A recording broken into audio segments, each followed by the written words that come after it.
Got a story from BuyingTheComics.com here. James Mangold derides fans as divisive for not liking his deconstruction of Indiana Jones and Indiana Jones and the Dial of Destiny. Because that works out so well for so many of these people. He's speaking with the Hollywood Reporter. He was asked by the guy, life is full of peaks and valleys, and I appreciate when my fictional heroes such as Indy have their own ups and downs. So why does a segment of the audience seem to want these legacy characters to be infallible? I just can't figure out why anyone would want such little drama. Mangold replied, well, there's a point where these characters become symbols more than characters, and so there becomes this anxiety that if you examine the humanity of a hero, you somehow weaken them.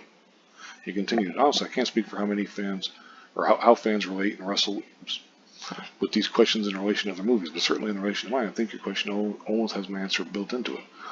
I mean, I think you're in a sense already addressing it. Good drama gives a hero a problem. If a movie is about a beautiful hero who is capable of anything and is virtually indestructible and without any personal issues or concerns, then you just have a fashion video with action. Okay, first off, I wouldn't find that to be so terrible. I'm a big fan of just action movies in general, like Ong Bak or Protector, Tony Jaa stuff, or Iko Uwais or whatever else there though. So I'll just move on. I am a fan of starting a character in one place to go to another. Movies are a continuum. By definition, in drama, a character starts in one place and ends up in another. Yeah, okay, whatever.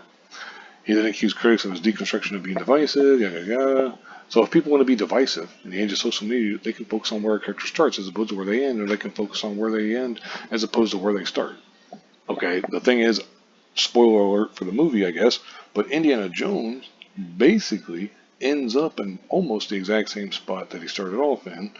Now everything's just magically better. It has to do with basically his wife's wanting a divorcing.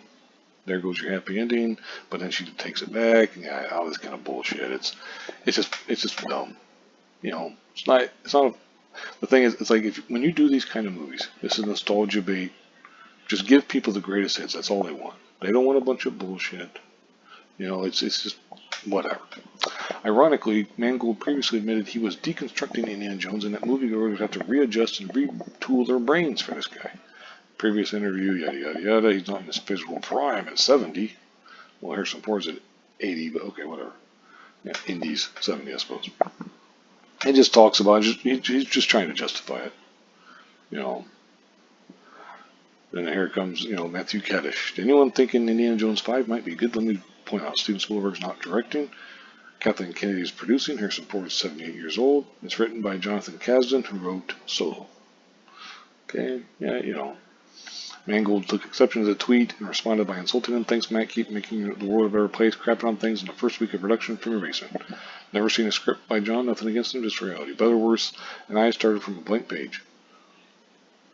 1 to 3 are hugely talented and all at my site. Okay, blah, blah, blah, and it goes on and it talks some more.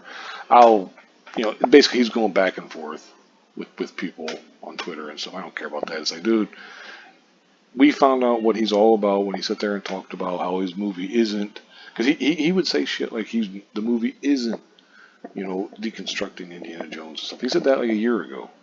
It's bullshit. It's complete bullshit. He goes on, and he talks about how the movie's failed, basically. Although the critics, okay,